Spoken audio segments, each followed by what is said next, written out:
face the difficulties of today and tomorrow, I still have a dream. It is a dream deeply rooted in the American dream. This nation will rise up and live out the true meaning of its creed. We hold these truths to be self-evident.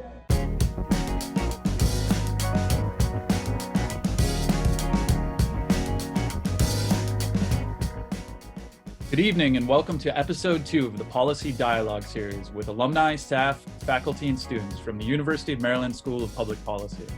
The views expressed do not represent official positions of the school or alumni network, but our goal is to discuss specific policy solutions that can address and solve the current local, national, and international challenges we face. We are recording this on October 1st, 2020. My name is Papp, and I graduated with the class of 2011 with a focus on international security, economic policy. I am the executive producer of Empathy Media Labs, which focuses on labor, political economy, art, and culture. Joining me tonight are fellow alumni, Esther Rodriguez, Senam Okpattah, and Jazz Lewis. How is everyone doing tonight? I'm doing okay. I'm happy to be on with everyone. To those watching for the first time, my name is Jazz Lewis. I graduated in 2014 from the School of Public Policy. I also went to Maryland undergrad.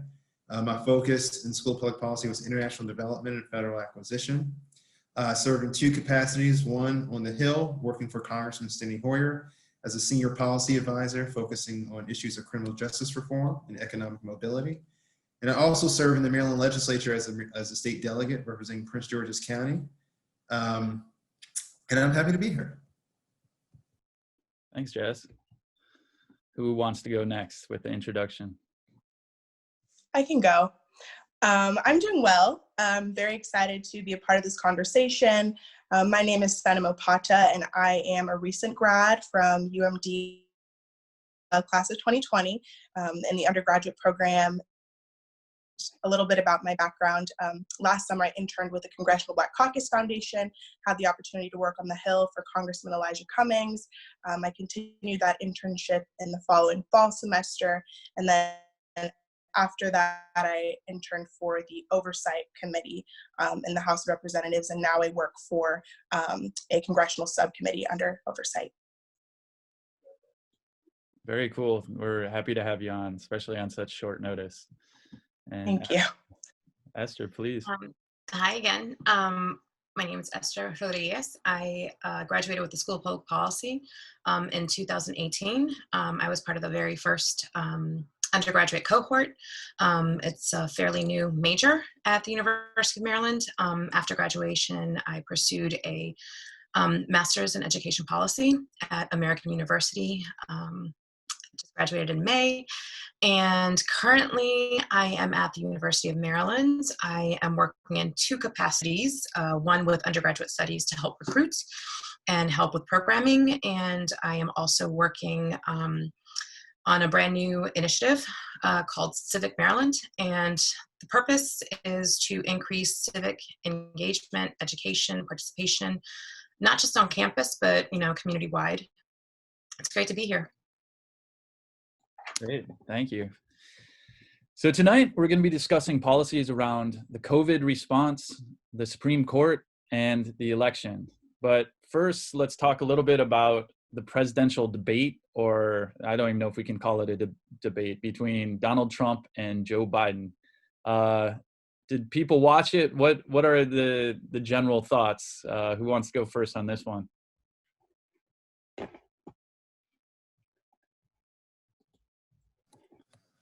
There's a little bit of, yeah, please. Start us off. Yeah, please. Thank you. I'll start us off and then I'll hand it off. Yeah, I thought it was a train wreck from beginning to end. I thought it was very unconventional, which we should expect by now.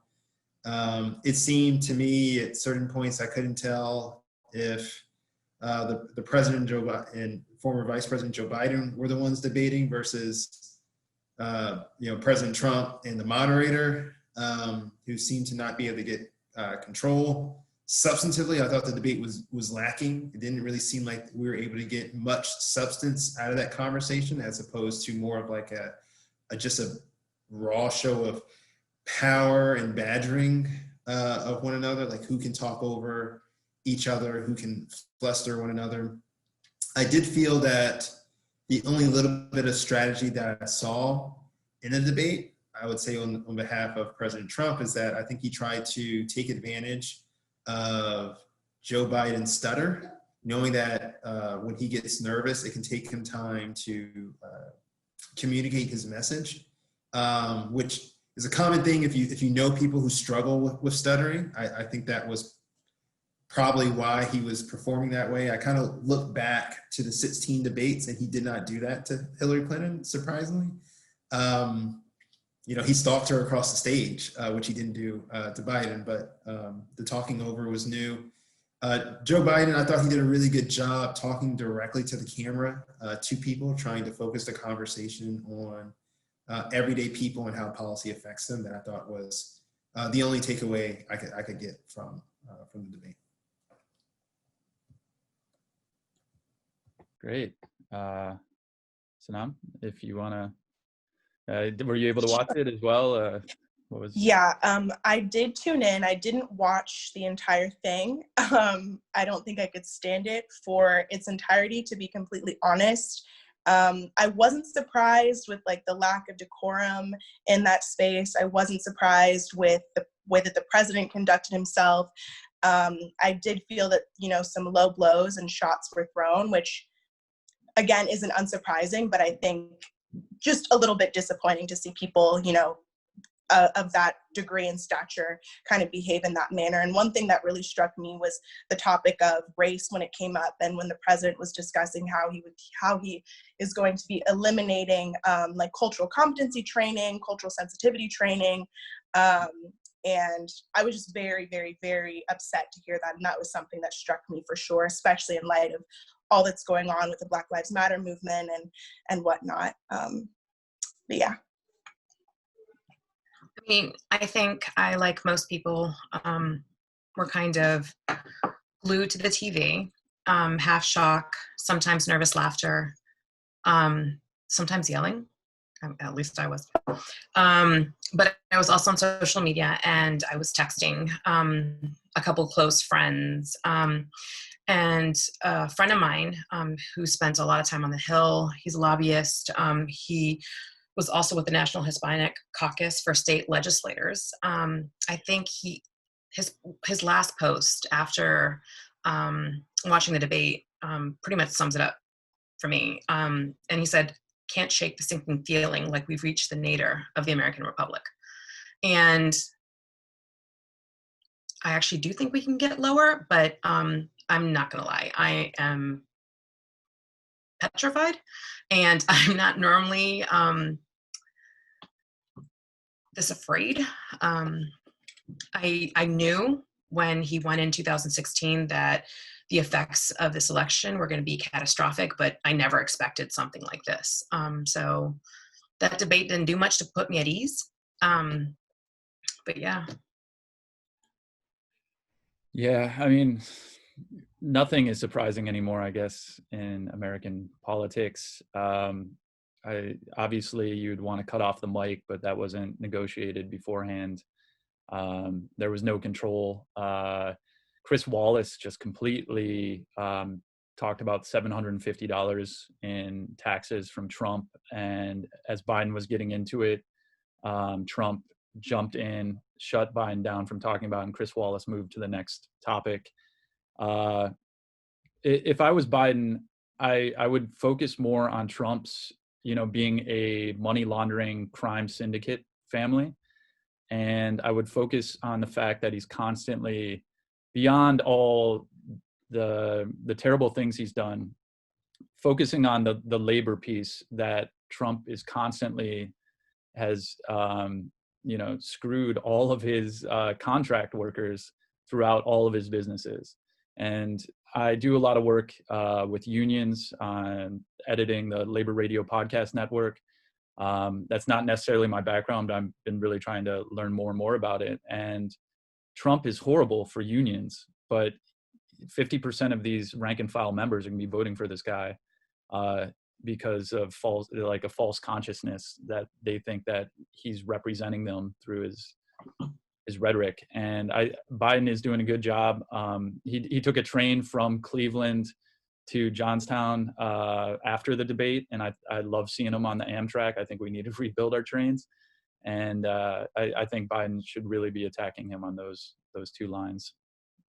Well, he can't really attack him when he can't get a word in edgewise, right? True, very true. I mean, and I also think Biden is, he's old school. He's going to try and keep it clean. He's not going to go after his family, however corrupt they are. He's just not going to do that. And it's not because he doesn't want people going after his kids, but like, he's just not going to do it. He comes from a different era, and, he still wants politicians to be decent people. Even if they disagree, he's still one of those people that wants to lead by example, right? So I don't expect him to go boxing next time, if there is a next time. President tweeted today that he is not going to agree to any changes because, it worked for him the last time and he clearly won that debate. And it's all about his ego. It's like, this isn't about winning or losing a debate. Honestly, it's about, at this point, for the most part, most of us know who we're going to vote for, right? It's about trying to convince those that might, for whatever reason, be on the fence, right? And he thinks that he won't agree to any terms. So it's possible that they might say, okay, then we won't participate in the next two debates. I think, so I put myself through the punishment. I watched the whole thing. And my wife told me not to. And like Esther, I went through moments of laughing like this can't be real, to being angry like, I can't believe this is real. Like, we know this is our representation, but it's hard seeing that because we don't actively watch him every day, right? And to imagine like that is what is in the Situation Room, right? That is the one who's representing us to world leaders. It's not even horrifying, it's just angering. It's just angering at this point because it's not what we think, or people who think of America as a positive thing wants to see either. It kind of displays a lot of the things that we are challenged with on Front Street. But I'll say, from watching the whole thing, the first third, I think President Trump kind of dominated, just speaking over Biden, and both Chris Wallace, the moderator, and Vice President Biden were trying to adapt to that. It wasn't anticipated. It wasn't what was agreed to. So if you only watch the first third, I feel like, just who got more words in, if that's your measure, then Trump definitely won, right? I think the second and third, like the part of the debate, I think Joe Biden clearly won because he started to clap back a little bit, which I liked. But not just that, he started to drive messages. So like Dems in the House took back the House under leadership of Nancy Pelosi and Steny Hoyer and other people by focusing on healthcare, right? So he kind of pulled the conversation back from all the little things people want to talk about to healthcare and what his plan would look like, and then kind of prompted, President Trump to say what his plan was, which he didn't have. Okay, and then he kind of turned to the camera and was just like, "You heard it, folks. There's a plan on the table that I have. There isn't one here." He wants to talk about size of our rallies, and he doesn't, he forces anyone who gets close to him to put on a mask, whereas I'm telling you to stay home and be safe, et cetera, et cetera. They talked about mail-in ballots and the election process. And I thought that Joe Biden did a decent job of trying to remind people that 5 states currently do their elections entirely through mail-in ballots. Dems and Republicans, it's not a partisan thing. There's no degree of fraud that's shown with it. If you have concerns on policy, I thought he did a good job trying to bring the conversation back to some semblance of policy. I do think that his stutter made the first part very, very difficult for him, and to folks who weren't aware of the severity of his stutter. I think that's been exacerbated during this presidency because he's had it his whole life, but all of a sudden, I think many of us, if you didn't know that, you would think like, is he just not responsive? You have questions of age popping up, but knowing the stutter thing, it makes a lot more sense. I have a younger cousin of mine who had to have a speech coach who stutters to this day, and she has triggers that helps her move along. And if you interrupt her, it slows her down. So I was aware of that, but I'm aware that that can throw folks off because it looked like he was just lost in the sauce.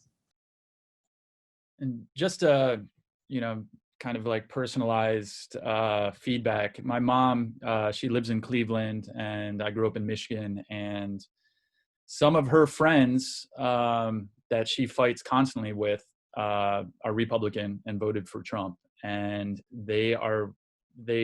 I can't believe like it's taken them this long, but they watched that last night and they're just absolutely appalled and even further disgusted and embarrassed, and coming to my mom after my mom's been berating them for 4 years and saying, what the hell are you doing? They're actually concerned. I think it's now going to be a blowout election. And I think, the end, talking about the Proud Boys, stand back, stand by. I think his next strategy, because he's about to get blown out, is just to make sure the votes aren't actually counted. That's what I think was revealed as well. We could beat this over the head again and again. If there's nothing else, we can move on to the next topic. Any other words on this train wreck? Okay, we'll move on then to another very. All right, I do have to bring up one point. And I am going to be honest, I don't know who's moderating the next two, but I will say that there was one issue that was not spoken about at all, and that's immigration. There was no mention of DACA. There was no mention of kids in cages. Like, Latinx was not covered at all. And I don't know if that's Chris Wallace. I don't know who comes up with those questions, but that's a huge misstep. Huge. So that's something that I'm definitely going to be looking out for in the next in the next debate. All right, so turning to the next topic of COVID-19, we've recently passed 200,000 deaths related to COVID-19. Right now, the US accounts for over a fifth of the nearly 1 million deaths reported worldwide, and over a fifth of the 32 million confirmed cases, according to the Johns Hopkins COVID-19 dashboard. So the current policies are obviously failing relative to other nations. Has anyone been personally affected by COVID? And what are some of your thoughts about how we can have a more sane policy on this?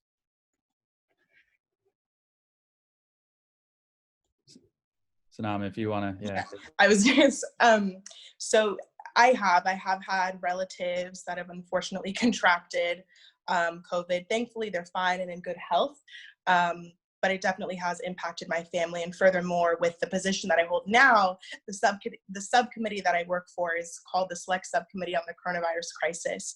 And so we're tasked with really taking a very comprehensive and in-depth look at the many facets and implications that frame COVID, but also furthermore, the impact that, say, our president and other governmental leaders are having in this sort of space and with this issue. And I can just definitely say, in my role and just even as an observer, like, things are not okay. And I think it's very evident that our president, amongst others, could have taken a much more proactive role in addressing the issue, could have, prevented the amount of losses and that our country has experienced. And I think one thing kind of even to highlight the debate was I just felt that President Trump was almost somewhat dismissive of the 200,000 people that passed, or trying to deflect and highlight how other countries aren't really showing you their true metrics and numbers.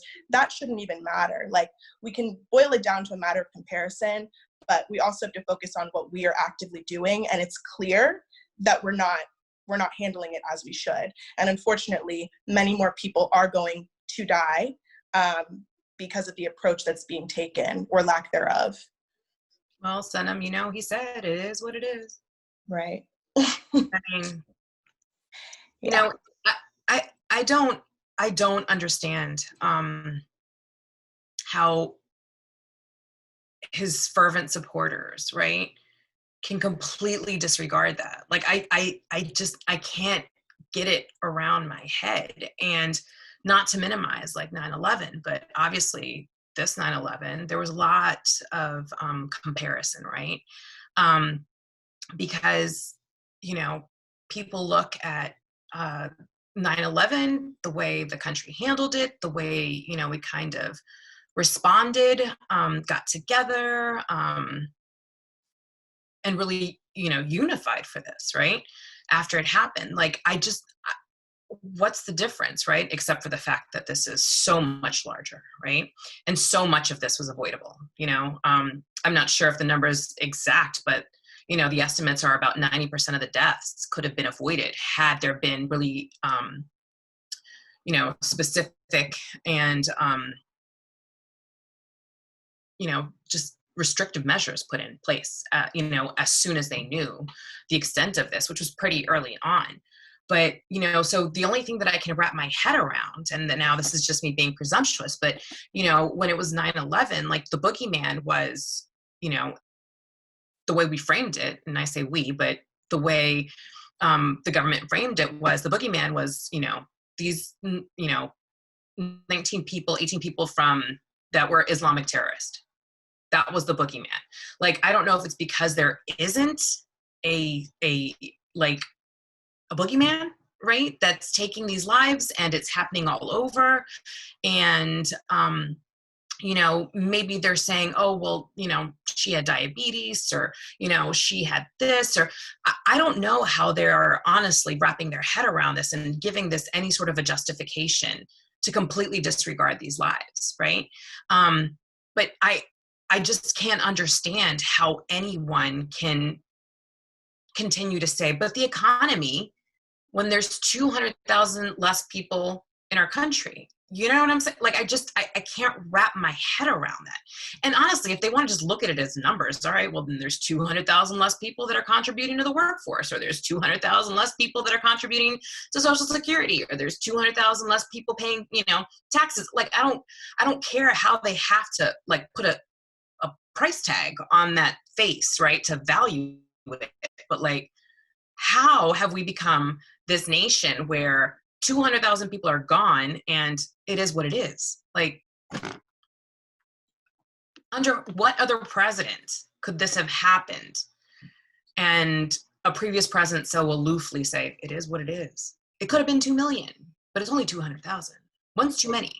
Like, if I was in the office of the presidency and I was advising a president, I mean, it's so clear. The first thing you need is a universal testing strategy where you have 1 billion tests and people, there's 330 million Americans. People can take a test every week and you can get it tested anywhere and you have quick results. So you can quickly identify, quarantine, and you can determine whether you're negative and it has to be free.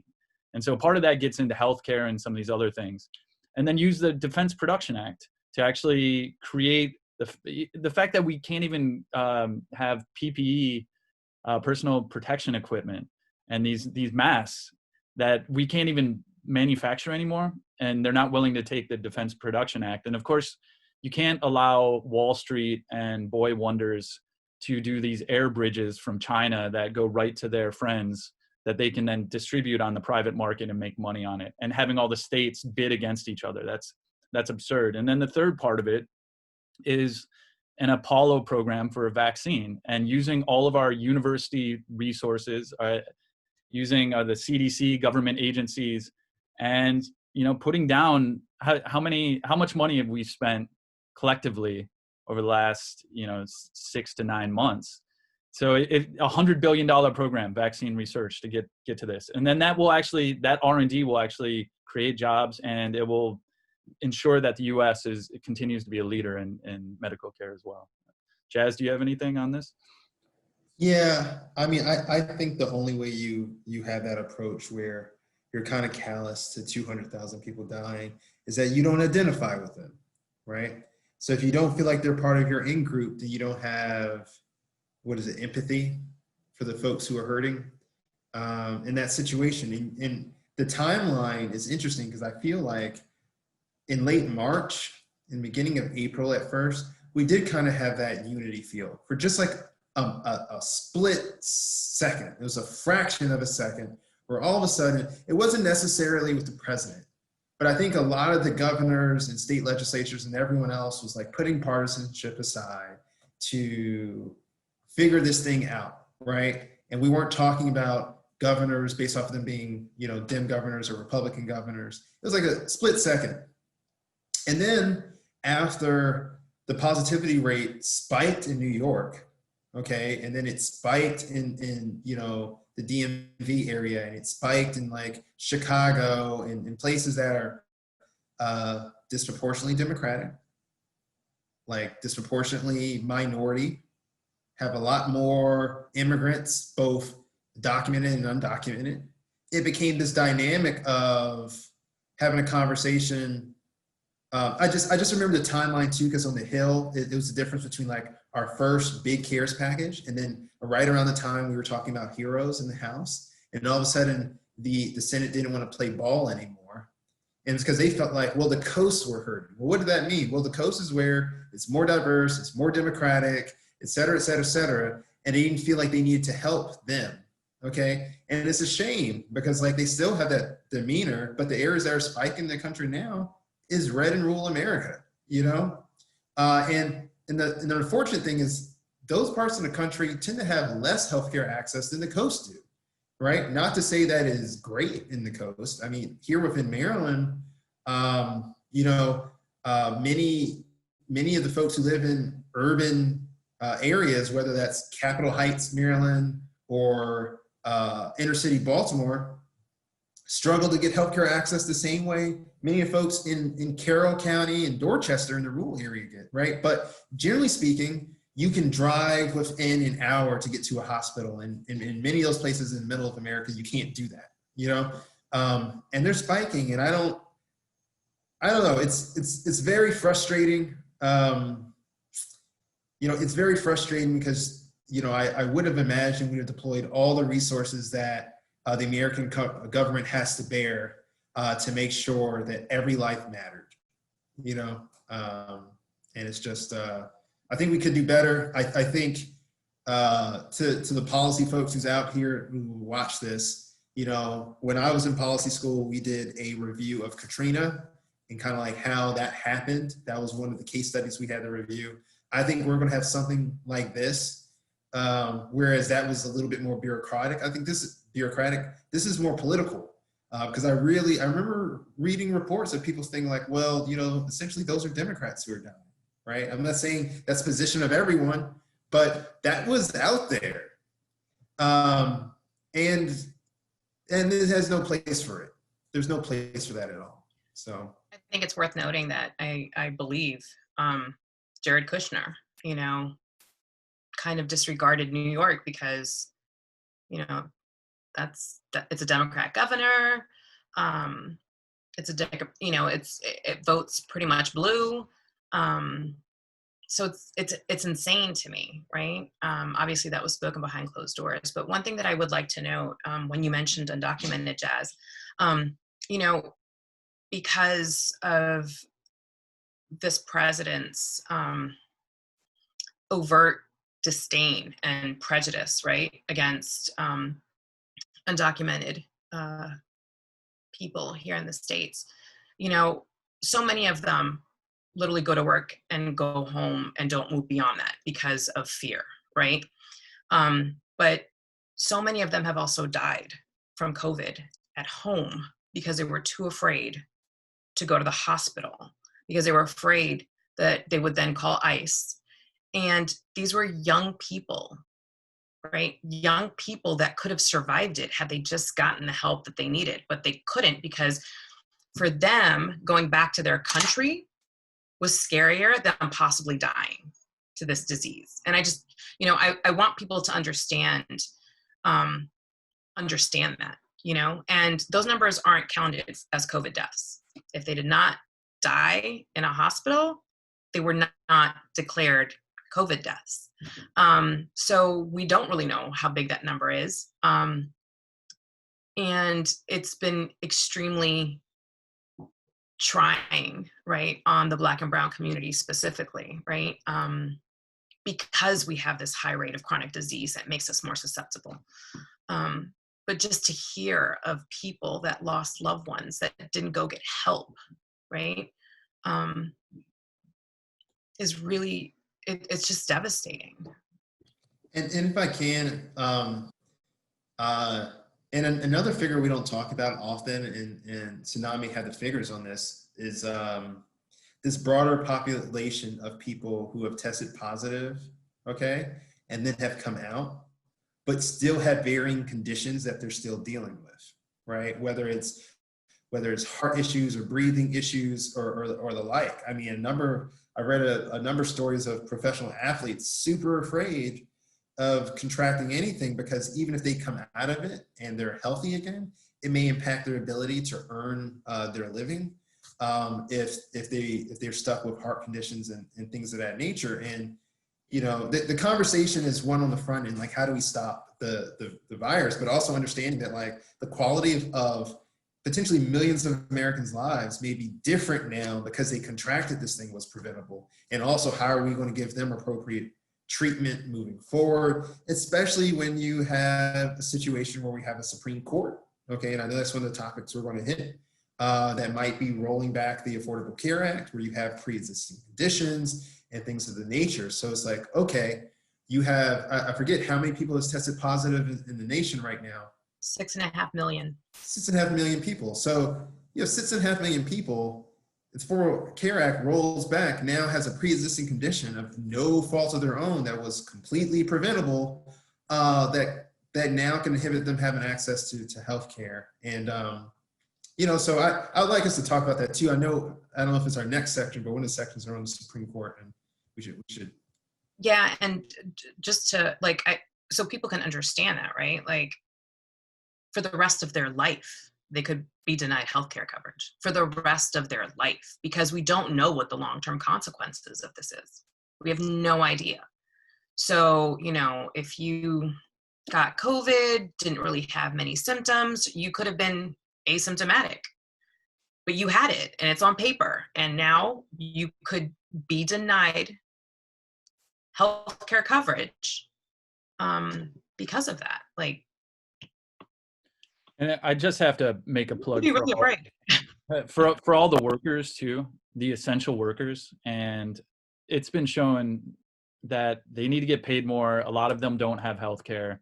All of the Bezos employees from Whole Foods and elsewhere and all the logistical chains, a lot of them don't have health care, and they're living on Medicaid and food stamps. And it's absolutely insane that this 100 billionaire, 200 billionaire person can't pay his workers enough. And also focusing on meat processing plants. There's a lot of these meat processing plants you talk about that are completely dependent on low-wage workers living in very dangerous, precarious situations. And they were keeping them packed in together. And now they're, working with Congress to try to prevent any liability going on. So it's really important to focus on the workers. But the next topic is the Supreme Court, and we're going to hit all this. But Senam, did you want to add anything else? I am curious about, on the committee, is there a bipartisan agreement, or is it even lost at that subcommittee level? So I, excuse me, I would say that I wouldn't say that it's bipartisan. I would say that it is very partisan, even in terms of examining just the scope of the issue. Obviously, I think the members do consider it to be a very urgent matter, but I wouldn't say that there is a foundational level of agreement or unity in terms of how to approach it, how to tackle it. Again, some of the very other issues that we mentioned just in this conversation alone are things that are debated on heavily. And so similar to, President Trump, for example, and the way that he is approached, I think that sentiment is shared amongst some members that do sit on the subcommittee. And there are some members who feel who feel that the president has done an excellent job at remedying the issue and addressing the issue. So it's definitely trickled down within this space as well. But then on the other hand, you do have some very fervent actors who don't at all agree with what's happening and are working tirelessly to make sure that things are being addressed properly.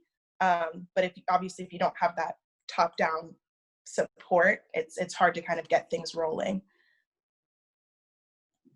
Great, thank you for that.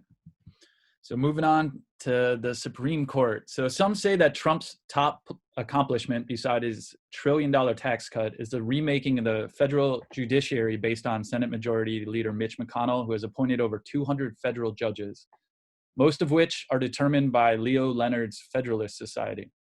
So now after the death of Supreme Court Justice Ruth Bader Ginsburg, President Trump seeks to appoint a third justice after Neil Gorsuch and Brett Kavanaugh. And these judges will be with us for generations. So I guess going into it, Amy Coney Barrett is the nominee. How do you think this is going to play out in the coming weeks? And I'm just going to kind of open the floor to anyone who wants to take this first.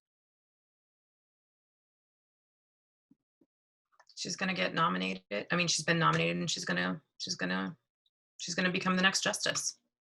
I mean, she is a woman who is going to undo everything that RBG fought so hard to get through. Like it's the irony of this is just insane to me. Like,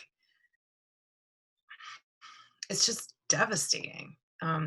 I'm sure everyone's read that or seen it somewhere, like on social media, like every door that RBG opened, for Amy to be able to get to this point, she's going to close as she walks past each one. And it's, it's like, it's devastating. It's devastating. But I do really want to just say that the grit of RBG to be fighting cancer, still hearing cases, still writing opinions, is just a testament to just how badass she was. But the reason why more women need to be in positions of power, because I think most women can agree, that we kind of never stop, even when you're really, really sick, like we're caregivers and we're take caring, and she knew like the weight of her role. She knew that. Like, I can't imagine the burden that felt like. I really can't. And God knows she tried to hang in there, and it's just devastating. I mean, have you heard about the People of Praise cult connected to Amy Coney Barrett? Yeah. So it's essentially, so if as a Supreme Court member, you want to be independent from outside influence, and the whole premise of this cult is that what they used to call handmaidens of the women part of the cult had to submit themselves not only to their husband, but to their local chapter leader. And they have to submit lists every day and like financial reports. And I think you could pull that thread a little bit. I know people attacked Dianne Feinstein when she got affirmed in 2017 to be on the lower courts. Feinstein did bring that up, Senator Feinstein, but it's problematic. And me coming from a background in Catholicism, there is a civil war happening in the Supreme Court between the current Pope Francis and the old Pope Benedict that is more aligned with the Knights of Malta, the Opus Dei, some of the super far right Bannon, Newt Gingrich groups that are coming through, and she personifies that, unfortunately. Some of I think the biggest problem, and the whole Pope Benedict was much more connected to a lot of the pedophilia as well. But I'm getting off topic. So if I may, first I would say Politically, there's nothing to stop her getting appointed. They, the Senate Republicans have gone on their tour to say they're going to be hypocrites and appoint someone when there's an election just 3.5 weeks away, when they refused to appoint Merrick Garland a year before. And particularly Merrick Garland was, President Obama intentionally picked someone who is a moderate to try to appease, to make the court less partisan. And they picked someone who is a clear partisan, which I think, just from the public policy standpoint, when we talk about the institution of our government, I think we really need to have a conversation about the erosion of our institutions, because the only reason why people follow the law is because they believe the law is fair and non-political. And the more political it becomes, the less likely people are to adhere to the law, and it breaks down the cohesion within our country. I do want to say that RBG was a legend that will never be met. In all honesty, I have to call her out for the lack of diversity she's had on the clerks in her office. She only had one over her tenure, and that's completely unacceptable, particularly given that the stature we give her, that majority of the what we consider the more conservative justices have more diversity among their staff than she did. She is notorious, and I give her all her praise, but I got to be fair on that. For Barrett, I don't know. I mean, I'm hopeful that the whole purpose of having a Supreme Court where you're appointed to for life is that once you get there, you can be free from the influences of special interests and partisan politics to do what is ultimately right. And maybe she does, right? Many people thought that the Affordable Care Act was going to be abolished a few years ago, and Chief Justice Roberts ended up voting with the more liberal wing to maintain it, okay? He had some conservative concerns on why he ended up voting to maintain it, but you don't know. In fairness, you don't know. It's not hopeful given her dissents, but you don't know. But I am more concerned about how the appointment process for people getting on the court from when Ruth Bader Ginsburg was appointed to now. Back then, it wasn't multi-million-dollar campaigns run by corporations and other special interests, and now it is. And I think that's a serious problem for the cohesion of our country. I just have to interject too with the partisanship. I mean, the Federalist Society, led by this guy, Leonard Leo, he is actually a bona fide representative of the Knights of Malta. It's insane, and you look at the Federalist Society, and they have tremendous influence on creating this new judiciary. And even Brett Kavanaugh, no one ever really went deep into the fact that he got his like a $200,000 of debt paid off right beforehand. He got like country club paid off. He got his like mortgage paid off, and no one knows who actually paid that off. So you would hope these people get into office with integrity, or at least independence. I'm kind of concerned, not. But I guess what can you do if you're the opposition? Do you just boycott the hearings, or do you act like go through the procedures? Do you try to stack the courts afterwards without saying it right now? What are some of the strategies and tactics that you could employ? The courts used to be bigger than they are now. It wouldn't be stacking; it'd be returning. But tomato. I think they should participate in the hearings. Personally, I think they should still try to get Barrett on record for saying what she believes, what she would potentially intend to do, because it builds a case that, maybe she shocks. But if she's essentially going to say that she's going to be a partisan on the court, then it builds an argument for Annette's administration to do whatever they deem is appropriate, is the point, right? It gives them an opportunity to investigate her and ask questions like Evan just brought up. If folks have the time and ability to see bank records and stuff and see if a random person just paid for something. I don't know how that information came available, but like to essentially determine, are you bought and sold by anything? Is the highest court of our land going to be bought and sold? And if so, then maybe some of the conservatives in the United States Senate, who I think were leaning towards voting for someone, might not feel comfortable with that. There's been a couple who's expressed, not that they wouldn't vote for her, but they don't think that there should be a vote before the election.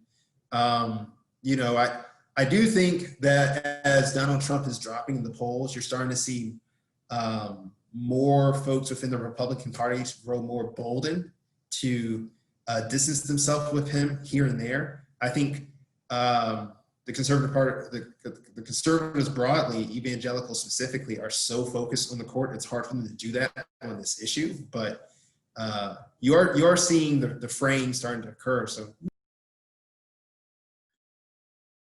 yeah, so I'm, being around way back, I think we were all around, but the 2000 elections, the partisan 5-4 vote to stop counting votes.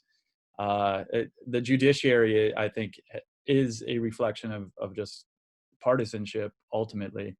And I think one of the reasons why Trump needs to get her sworn in before the election is that they may need to rely on the Supreme Court at a 6-3 majority to push it through, and maybe a 5-4 is or whatever it is right now is a little too close. The 5-3 may be a little too close because a Republican may waver a little bit to give the election to Trump, but a 6-3 will ensure that happens. But anything else on this before we move to the election integrity? All right, cool. Well, I'll jump in, and as we get into our final topic, the election is, less than 6 weeks away, almost 5 weeks, I guess. So Vox wrote on September 14th, the United States has a president who received nearly 3 million fewer votes than his Democratic opponent, and over half the country lives in just 9 states, which means that less than half the population controls 82% of the Senate. Intentional efforts to make it harder to vote, such as voter ID laws, are increasingly common throughout the states, and the Supreme Court frequently approaching voter suppression with indifference. And of course, there's gerrymandering, and a lot of the elections now are being funded by wealthy donors.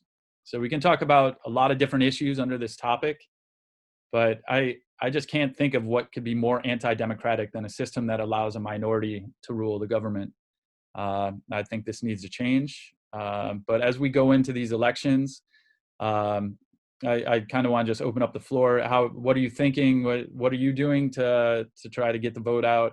And yeah, what are you preparing for? There's a lot there to unpackage. Okay, so regarding the elections, right? It's funny that Jazz was talking about Supreme Court and how we have an election in a few weeks. People are already voting now, right? So we are in an election. And this is going to be a historic election because of the level of Democrats that are going to be voting by mail. Historically, that's a Republican thing to do.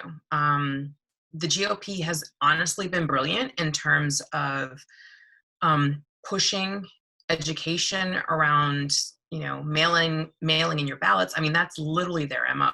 And so it's ironic again to see Trump, literally biting away at that process, right? After they've spent so much time, to so much time, energy, and attention, efforts into getting people to trust the ballot. That being said, I think maybe Trump was a necessary evil because I think we've now realized just how fragile our systems are. No one has ever tried, right, to test the boundaries, test the limits, test, the powers that are supposed to be checking and balancing, right, our branches of government. So I think, and I hope, if he doesn't win, that that's going to be something that we somehow codify. But moreover, and I don't know what this means. I don't know what this looks like. And I'll be honest, I'm very afraid of saying things and then not fully thinking about what happens if it's on the other side, right? Like if it was for us, like if that was attempted, right, to go against Democrats.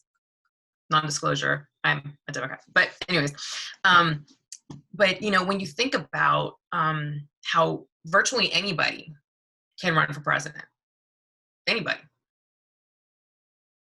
And if you get enough support, you can be president. So here's a man who, on paper is just shady. I mean, shady, has always been shady. Everything he touches literally dies. The only thing he's been really smart at is branding himself. So because people see Trump something everywhere, they automatically think this guy is just a brilliant businessman. He's actually quite the opposite. And so now here we are, like I can't get a job, for the federal government if I've filed for bankruptcy. How has he filed for bankruptcy? I don't know how many times. And he's the president of the United States. Like, he has debt. Like, the amount of debt that this man has is insane.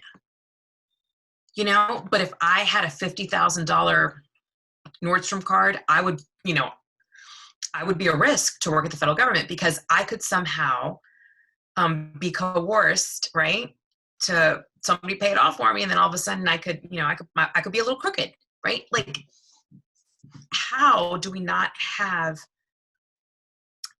systems in place, even for our elected officials? And that's why I say I feel like I'm speaking this out, because I do want absolutely anyone to be able to run for office. Like, the only way we're going to change all of these systems and the way our government functions is through representation. So I want to continue to see, people like Jazz Lewis, people like Alexandria Ocasio-Cortez, have these incredible careers, right? And maybe it shouldn't have happened, right?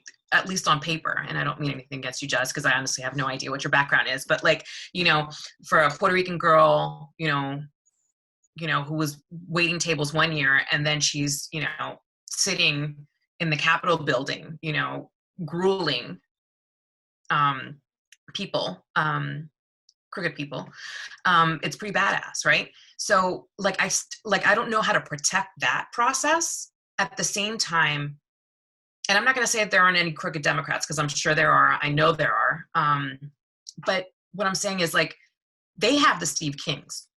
They have, the Donald Trumps, just crooked people, or proudly racist people, right? That can get elected. Like, how can we change that system, right, to make that more intact? Like, we cannot ever be in a position, if this man gets voted out of office, and I say that honestly. Evan, you started this podcast off by saying that this is a blowout. I don't agree with that. Yeah. I just don't.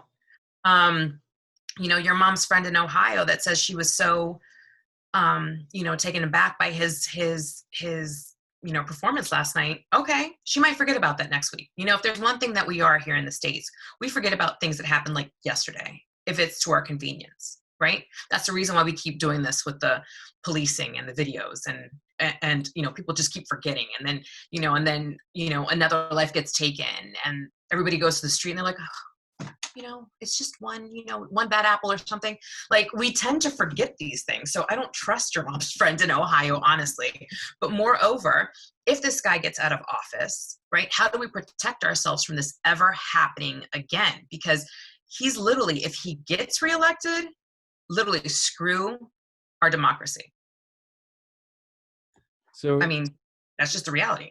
So let's kick it to the people on the Hill. What are you seeing on the Hill? What's the gossip? For me, honestly, I think people are very much set in their ways and their ideals and their beliefs. And so obviously people who work on the Hill are very civically engaged and whatever else, but I don't feel that, I personally haven't encountered people that I feel are necessarily going to sway in their political leanings. If anything, they're very staunch in where they stand and where they lie.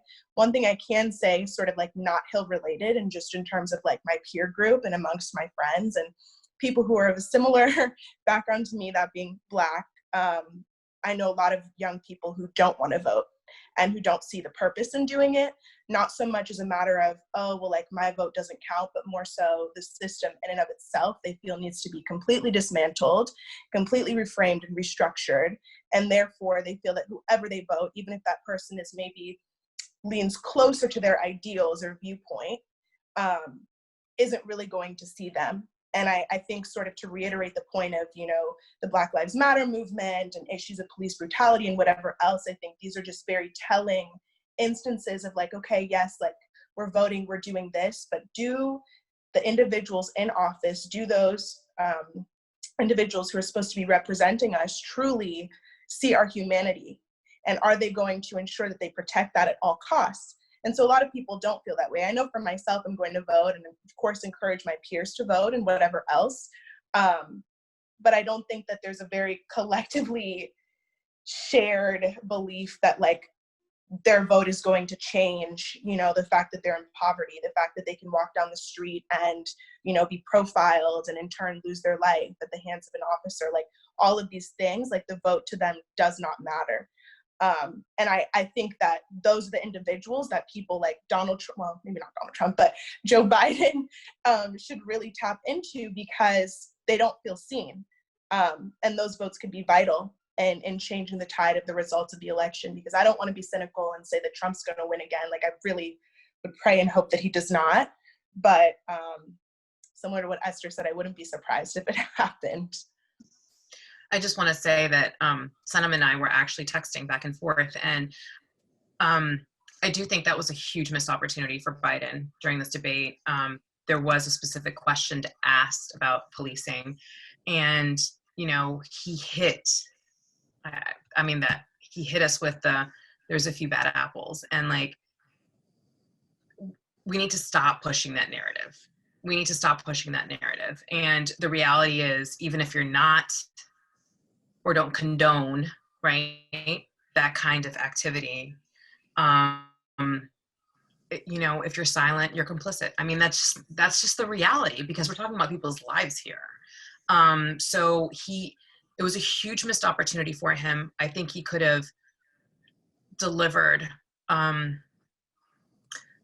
think he could have delivered an answer with a lot more conviction, right? And again, missed opportunity. If I was one of Senam's friends, you know, and I see that, I'd be like, see, there's no point in me voting. You know what I'm saying? And what I would say to Senam's friends is, you know, 200 judges, right, Evan? What if Biden, you know, if Hillary could have nominated 200 judges and they should have been put, like they would not. That's how we hit the policy, right? That's how we change these policies. So that way we can make differences in underrepresented communities, right? Yeah. All about the laws. On the tactical side, I mean, I just bring up, why is one side spending so much time and resources trying to suppress the vote and the other side's trying to get the vote out? So that clearly right there, I think indicates something, but I want to pass it on to Jazz. We're running out of time. So Jazz, what are some of your thoughts? I have a couple. I posted in the chat for us that bad apples come from rotten trees, right?